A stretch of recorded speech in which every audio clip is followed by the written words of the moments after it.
isengesho ku burwayi, mureka dutume isengesho ku bizamini, dutume isengesho ku bana bari ku ishuri, dutume isengesho mu kazi, dutume isengesho mu mitungo yacu, dutume isengesho mu mazu dutuyemo, dutume isengesho ku bana bacu, dutume isengesho ku bagore, dutume isengesho ku bagabo bacu, dutume isengesho twizeye mu izina rya Yesu Kristo.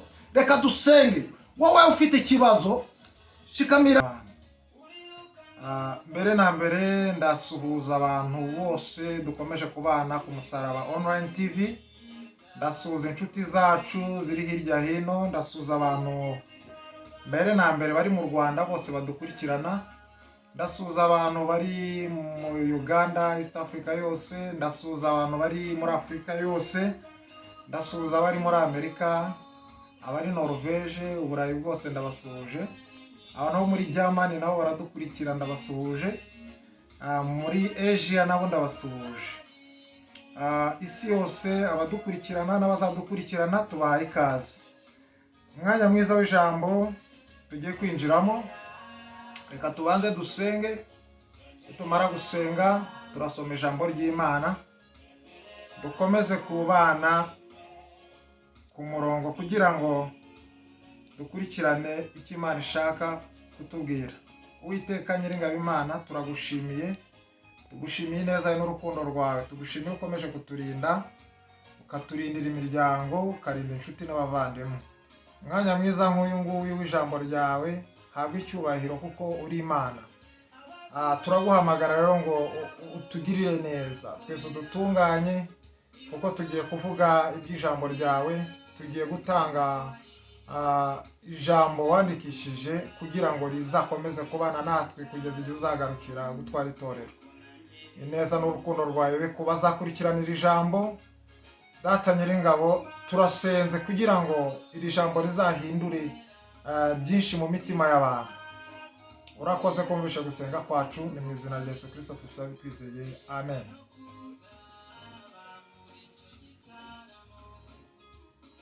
Reka dusome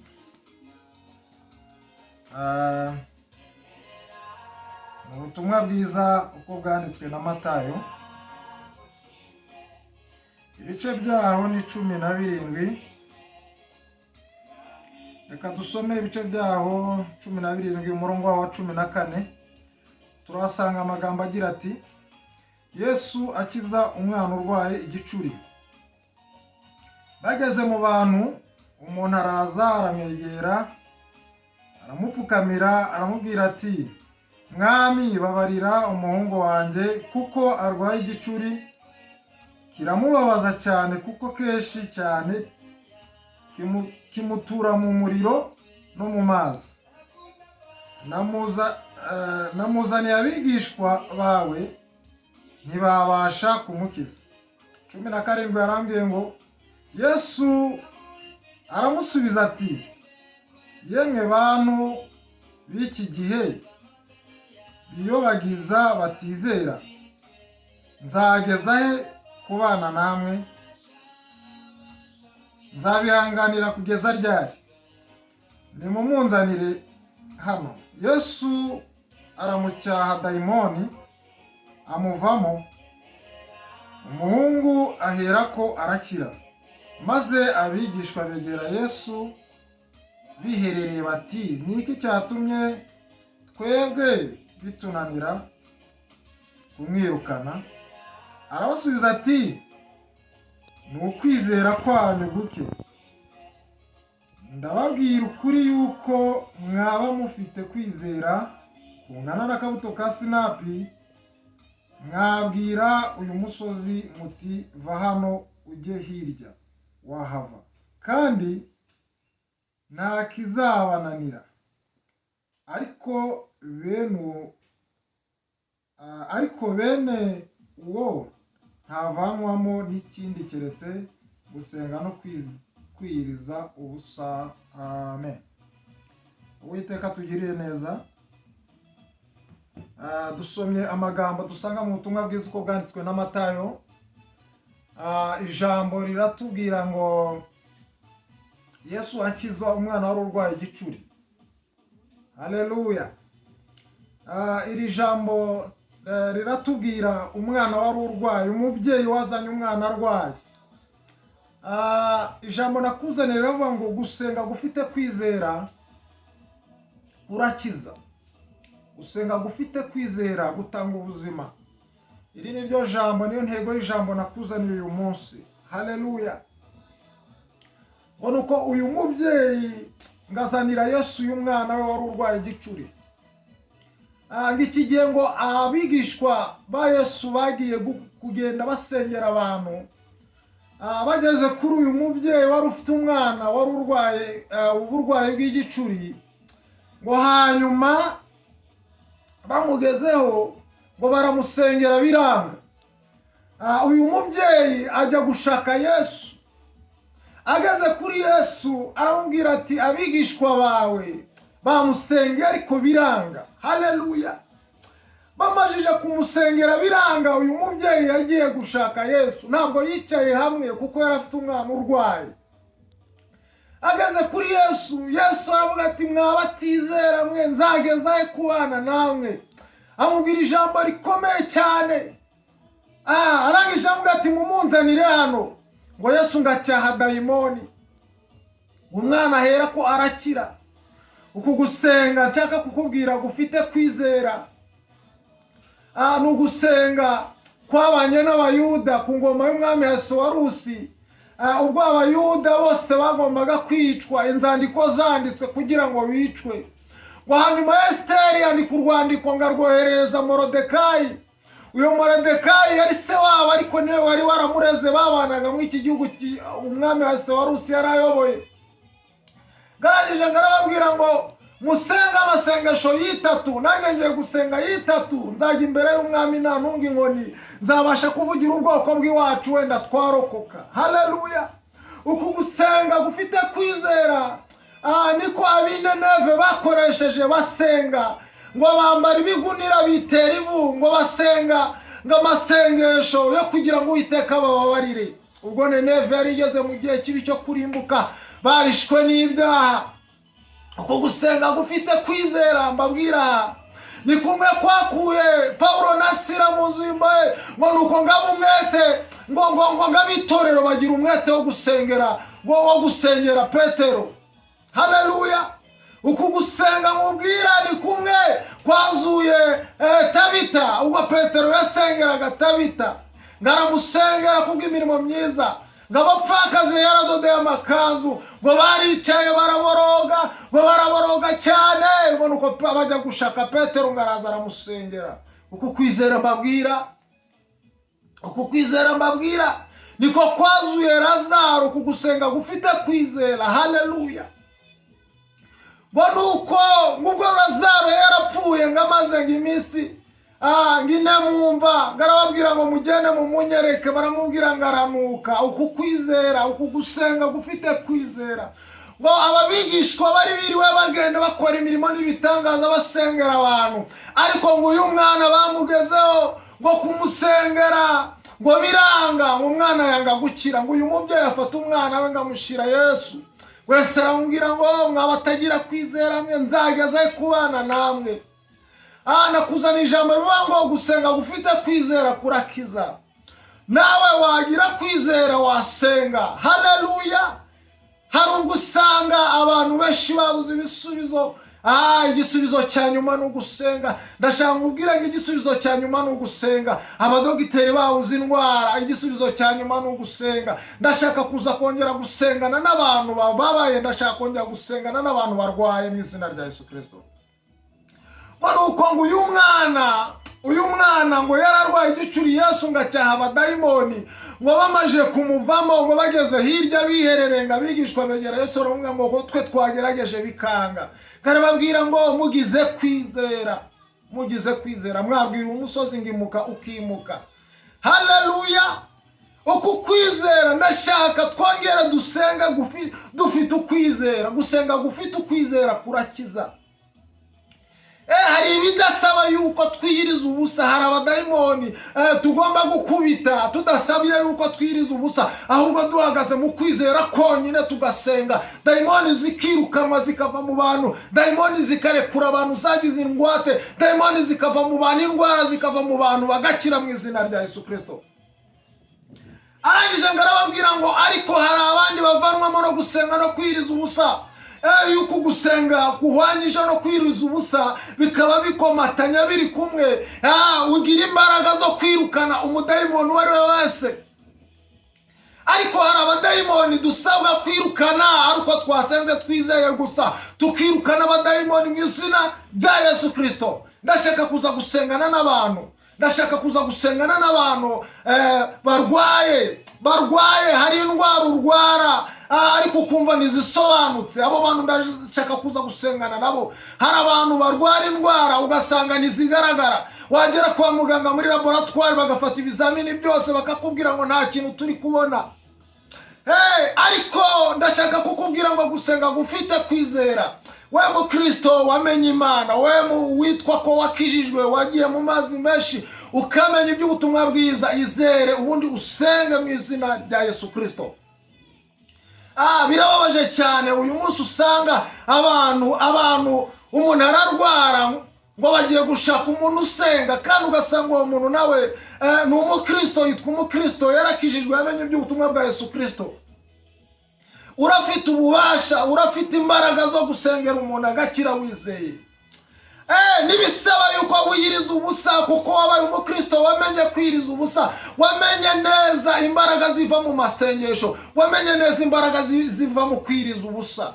Fata umwanya usenge, wirukana uburwayi ku buzima bwawe, wirukana uburwayi ku muryango wawe, wirukana uburwayi ku nshuti zawe, wirukana uburwayi mu bantu b'Imana. Haleluya!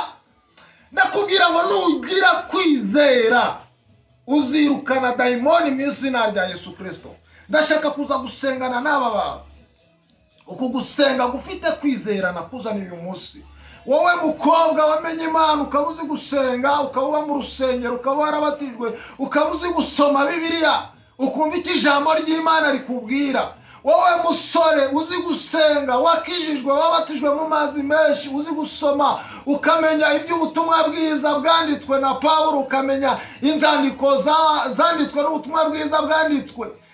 Ndakubwira ngo ufashe umwanya ugasenga, izo ndwara zananiranye ku buzima bwawe, izo ndwara zananiranye ku babyeyi, izo ndwara zananiranye mu nshuti zawe, izo ndwara zananiranye muri famiye yawe, izo ngizo wategeka zikavaho mu izina rya Yesu Kristo. Birababaje uyu munsi ugasanga umuntu afite umurwayi ariko ntiyabasha kumusengera, kandi wareba ugasanga ni umukristo umaze imyaka 5 asenga, amajije kumenya iby'ubutumwa bwiza, yarabatijwe amazi menshi, ahora mu rusengero buri munsi ngo bagiye gushaka umuntu basengera. Birababaje cyane. Mu Kristo wowe wamenye Imana, ukamenya gukiza k'umwami wacu Yesu Kristo, wasengera umuntu agakira, ubwo burwayi bukava ku buzima bwe.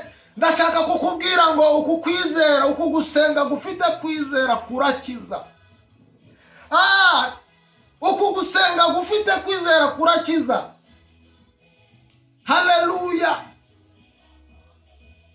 Umubyeyi ngo wari umaze igihe kirekire ngarwaye umugongo, ngabona Yesu gusa, ngarangije Bibiliya iratubwira ngo yari yarivuje, ngabavuzi baramumazeho ngibyo yaratunze byose.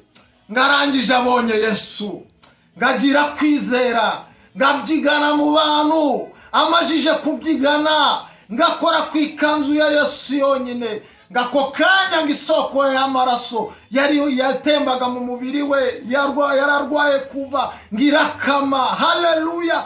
ngo nuko Yesu ngahita yumva yuko hari umuntu umukozeho, ngo kandi hari mu bantu benshi cyane. Ngarangije ngaravuga ngo ninde unkozeho? Ngabaza abigisha ngo ninde unkozeho, abigishwa be ati ninde unkozeho? Baramubwira ati mwami, hari abantu benshi bari kubyigana, ngo ntabwo ubusa abantu bari kugukoraho hano, ni benshi. Yesu aravuga ngo hari umuntu unkozeho, kuko wa mubyeyi yari afite kwizera gukomeye cyane, ariko kumukoraho gusa, kumukoraho nta sengesho arakira. Haleluya.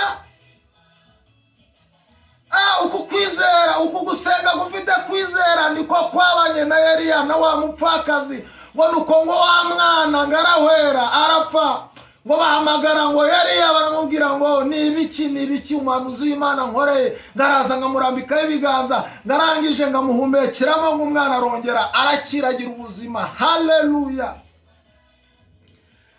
Nibwo bwabonetse kwa Yayiro, umwana wa Yayiro. Akakana ka Yayiro nako karapfuye gashira mu mwuka, ariko kuko kwizera kw'abigishwa bagasengeye karongeye gasubizwa mu mwuka kongera kuba kazima. Ndashaka kukubwira ngo kwizera, gusenga gufite kwizera, gusenga kurimo kwizera kurakiza, gusenga gufite kwizera guhagurutsa abantu, gusenga gufite kwizera, uku kwizera niko kwahagurukije wa muntu hari umugayo wari wicaye ku marembo, niko kwahagurukije wari umaze imyaka 38 ku kidendezi. Hari ingero nyinshi, nawe ufite ingero. Uku kwizera niko kwagukoreye, niko kwaguhaye aka kazi, niko kaguhaye iyo perime. Uko kwizera, uko gusenga niko kwatumye wongera kugaruka, wongera kubona Imana bundi busha. Uku gusenga gufite kwizera niko nshaka kukubwira, uku gusenga gufite kwizera. Ko nuko Yesu ngo acyaha abadayimoni ngo bava mu mwana bamuvamo. Uyu mubyeyi yarababaye, yaje atakira Yesu aramubwira ngo wakana kanjye kababazwa n'uburwayi, karwaye igicuri, kagwa mu mazi, kagwa mu muriro, ariko abigishwa bawe bagerageje byanze. Uwiteka aramusubiza, Kristo aramusubiza aramubwira ngo ariko nzageza kubana n'abantu batizera. Bageze hirya baramubaza ngo ese Yesu we wabigenje gute ko twe twamusengeye bikanga, ko twe twagerageje bikanga? Arababwira ngo mugize kwizera. Gusenga kudafite kwizera nta mirimo kugira, ariko gusenga gufite kwizera gufite imirimo. Mugenzi wanjye nashaka ubwira ngo senga, ariko usenga ufite kwizera. Ndashaka gusengana n'abantu bafite kwizera, ndashaka gusengana n'abantu bababajwe n'umubiri ariko bafite kwizera, ndashaka gusengana n'umuntu wari we wese wumva afite ibimuruhije ariko afite kwizera. Haleluya. Umuntu ufite kwizera, iyo usenze ufite kwizera, uku kwizera mu gusenga niko gutanga ibisubizo. Gusenga nawe ukwizera kuzana ibisubizo. Dufite ingero nyinshi cyane. Uku kwizera, uku gusenga gufite kwizera niko kwabanye na Daniyeli mu gihe cy'amasengesho, ubwo bari bamukatiye ko agomba kujugunywa mu rwobo rw'intare, ariko uku gusenga kwacecekesheje intare, uku gusenga kwacecekesheje iminwa y'intare. Ndashaka kukubwira uku gusenga niko kwahishuriye Saduraka, Meshake na Bedenego. Uku gusenga gufite kwizera niko kwahishuriye Yosefu inzozi Farawo yarose, akananirwa kuzisobanukirwa, akananirwa no kuzibuka. Arangije Yosefu afata umwanya wo gusenga, arangije aramubwira ngo imyaka 7, ayo masaka, ayo mahundo 7 wabonye ni igihe cy'uburumbuke, izo nka 7 wabonye ni igihe cy'uburumbuke, ariko izo nka zinanutse wabonye, izo wabonye ni igihe cy'ibibazo, ni igihe cy'inzara izatera mu Egiputa. Icyo gihe cy'inzara kizabaho. Izo nka wabonye zinanutse zimeze nk'umwaku, iyo ni inzara izatera mu Egiputa, izatera muri Egiputa ikaba inzara mbi cyane itigeze kubaho. Arongera aramuhanurira amubwira ngo ari amahundo wabonye ananutse anambye ameze nabi, aramubwira ngo ni icyo gihe kibi cyane cy'inzara kizabaho. Arangije aramubaza ngo none twabigenza dute? Uko gusenga gufite kwizera. Haleluya. Mukobwa nkurikira, gusenga gufite kwizera. Rubyiruko gusenga gufite kwizera. Ababyeyi musenge mufite kwizera. Abapastor musenge mufite kwizera. Abavuga ubutumwa dusenge dufite kwizera. Haleluya. Abashumba b'amatorero musenge mufite kwizera. Abahanuzi musenge mufite kwizera. Mukristo wamenye Imana, wamenye iby'urupfu rwa Yesu Kristo wagiye ku musaraba kugira ngo nge nawe tubone ubugingo, twitwe abana b'Imana. Haleluya! Uko gusenga niko ukwiriye gusenga. Wowe wamenye Kristo. Haleluya! Iyo usenze ufite kwizera, hari ibihome biridagurika. Uko kwizera kwarituye Yeriko, bazengurutse batavuga bucece, ngo bavuza amakondera, ngo inkike zirangije zirariduka. Uko gusenga ufite kwizera niko nkuzaniye uyu munsi. Haleluya! Ndashaka kukubwira gusenga gufite kwizera. Ndashaka gusengana n'abantu bafite kwizera.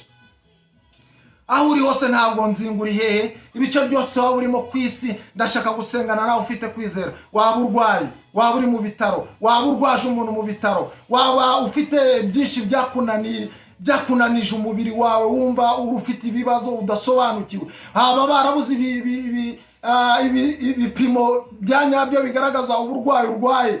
Imana iracyakiza, Imana yazuraga bapfuye kiragiye, Imana iracyakora imirimo ikomeye. N'uyu munsi tutagendeye kuri bariya twasomye, hari abantu uzi Imana yagiriye neza muri ubuzima tubamo bwa buri munsi. Aho usengera, aho utuye, ibyinshi ubona mu bibwiriza, byinshi ubona mu buhamya bwinshi ubona, hari abantu Imana yagiye igirira neza. Ndashaka tugire gusenga gufite kwizera. Haleluya! Mureka dusengane kwizera. Uku gusenga gufite kwizera kurakiza, kurarimbura, gukuraho imyaku, gukuraho dayimoni, kwirukana abadayimoni mu bantu, gukuraho indwara, kuzura abapfuye, guhagurutsa abarwana n'ubumuga mu izina rya Yesu Kristo. Ndashaka gusengana n'aba bantu mu izina rya Yesu Kristo.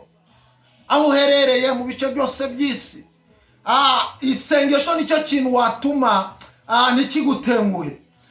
Iyo utumye isengesho, ukizera ko isengesho ryohereje, riraritura, ririmbura ibihome, rirasenya, rikuraho mu izina rya Yesu Kristo. Mureka dutume isengesho ku burwayi, mureka dutume isengesho ku bizamini, dutume isengesho ku bana bari ku ishuri, dutume isengesho mu kazi, dutume isengesho mu mitungo yacu, dutume isengesho mu mazu dutuyemo, dutume isengesho ku bana bacu, dutume isengesho ku bagore, dutume isengesho ku bagabo bacu, dutume isengesho twizeye mu izina rya Yesu Kristo. Reka dusenge. Wowe ufite ikibazo, shikamira aho urwaye. Niba urwaye ubabara, hafate. Nibara umubiri wose, gira ufata. Dusengane ufite kwizera. Gusenga gufite kwizera kurakiza. Gusenga gufite kwizera kurema ubuzima. Udafite ubuzima kongera kugira ubuzima. Gusenga gufite kwizera kuvana mu rupfu kugashyira mu kubaho. Haleluya! Niba ufite kwizera, reka dusenge. Uko kwizera kwawe kurema ibintu bikomeye cyane mu rugo rwawe. Uko kwizera kurema ibintu bikomeye mu muryango wawe. Uko kwizera kurema ibintu bikomeye mu kazi kawe. Mureka dusenge dufite kwizera. Haleluya! Reka dusenge. Niba urwaye, niba ufite umurwazi urwaje, mwizerere mu izina rya Yesu. Niba uri mu bitaro ukaba uri kumurikirana, mufateho dusenge mu izina rya Yesu Kristo. Mureke dusenge dufite kwizera. Uko kwizera, Yesu yabwiye abigishwa arababwira ngo mugize kwizera mwabwira umusozi ukimuka, ukavaha ukagenda. Haleluya! Mureke dusenge. Reka dusenge. Wewe wabuze akazi, ushobora kuba nta kazi ufite ukaba unkurikiranye, ukaba uri mu rugo cyangwa ukaba ufite diplome yawe iri muri telefone, yifate dusenge mu izina rya Yesu. Tugiye kurema akazi, tugiye kurema ubuzima, tugiye kurema kubaho ku bantu badafite kubaho, tugiye kurema gukira mu izina rya Yesu Kristo. Haleluya! Uwiteka Nyiringabo Imana, turagushimiye, tugushimiye neza n'urukundo rwawe. Tugushimiye yuko ukomeje kuturinda, tugushimiye yuko ukomeje kuduha imbaraga zo gukora uyu murimo wawe. Uyu mwanya turaha rero turasenze, nsenganye n'abantu bose bizeye mu izina rya Yesu Kristo. Umuntu wese uzakurikira iki kibwiriza kuri iyi YouTube channel yacu, mu izina rya Yesu azagirirwe neza nawe. Niyizera agasengana natwe mu izina rya Yesu Kristo. Ufasha harwaye mu izina rya Yesu azakire, ufite diplome akayishyira agasengana natwe azabona akazi, uzamuremera ibikomeye, ababuze urubyaro uzabaha urubyaro mu izina rya Yesu Kristo, abari mu bitaro uzabakiza ubahagurutse bagende mu izina rya Yesu Kristo. Dutumye irisengesho mu Burayi, dutumye irisengesho muri East Africa, Afrika yose dutumye irisengesho, Oceania na Asia, Germany dutumyeyo irisengesho, Canada, Washington, America dutumye irisengesho mu izina rya Yesu Kristo. Abarwayi abari mu Buhinde dutumye irisengesho, abari Sweden dutumye irisengesho, Norvege dutumye irisengesho mu izina rya Yesu Kristo. Impande zose zigize isi mu izina rya Yesu dutumye irisengesho ngo rigende ribane n'abantu bizeye, rikore ku bantu bizeye, abakire, abafite ibibazo babona ibisubizo. Twasenze Uwiteka dutumye irisengesho ngo rizabane n'abantu bizeye mu izina rya Yesu Kristo. Nkuko tubwiye ijambo ryera tubwiye ngo twizeye twabwira umusozi ukimuka, turi muri iyi ndwara mu izina rya Yesu, turi muri ubushomeri bwazengereje abantu mu izina rya Yesu, uburwayi budafutute butamenyekana mu izina rya Yesu. Turasenya turakongora mu izina rya Yesu Kristo. Uwiteka bohora abantu bawe bizeye, bohora abantu basenganye kwizera, ubagirire neza, babone kugirirwa neza nawe, bazaza imbere bashima, batanga ituro ryishimwe, bavuge kuri Imana. Haleluya. Twabonye byinshi, dufite ibihamya byinshi bigaragaza ko wakoze, kandi uko wakoze n'uyu munsi ni kugikora. Ntabwo wigize ucika intege, oya, ahubwo uracyafite imbaraga. Nuko Kalebu ngarangije ngabwira Yosuwa, naramubwira ngo Yosuwa we, imbaraga nari mfite kijyagiye tuva mu Egiputa, n'uyu munsi ndacyazifite. Haleluya. Turagukira ku bantu mu izina rya Yesu. Abantu bose bizeye dusenganye mu irisengesho babone igisubizo cy'ibyiza, babone gusubizwa n'Umwami Yesu Kristo. Ni mu izina rya Yesu Kristo tubisabye twizeye. Amen. Urakoze papa.